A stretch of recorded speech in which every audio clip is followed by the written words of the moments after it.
George Washington, the first President of the United States.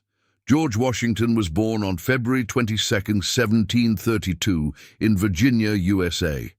He grew up on a farm and learned about farming, business, and leadership from a young age. As a boy, he was good at mathematics and became a land surveyor, measuring land for new settlements, military career, and the American Revolution. Washington joined the British Army and fought in the French and Indian War, 1754-1763.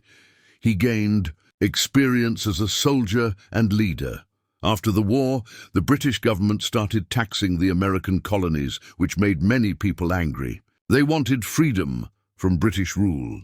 In 1775, the American Revolution began, and Washington was chosen as the commander of the Continental Army.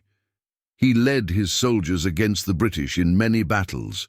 The war was difficult, and his army suffered from cold winters, hunger, and lack of supplies.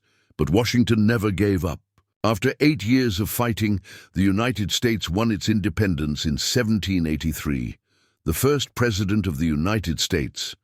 In 1789, Washington was elected the first President of the United States. He worked hard to unite the new country, create laws, and set rules for the government. He was a leader who believed in democracy and fairness. Washington served for 2 terms, 8 years, from 1789 to 1797. He refused to serve a 3rd term because he wanted to set a good example for future presidents. Retirement and legacy. After leaving office, Washington returned to his home at Mount Vernon, Virginia.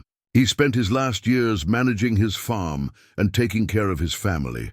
He died on December 14, 1799, at the age of 67. Today, George Washington is remembered as the Father of the United States. His face is on the $1 bill, and the capital of the U.S., Washington, D.C., is named after him. He was a leader who fought for freedom, honesty, and unity, and his legacy continues to inspire people around the world.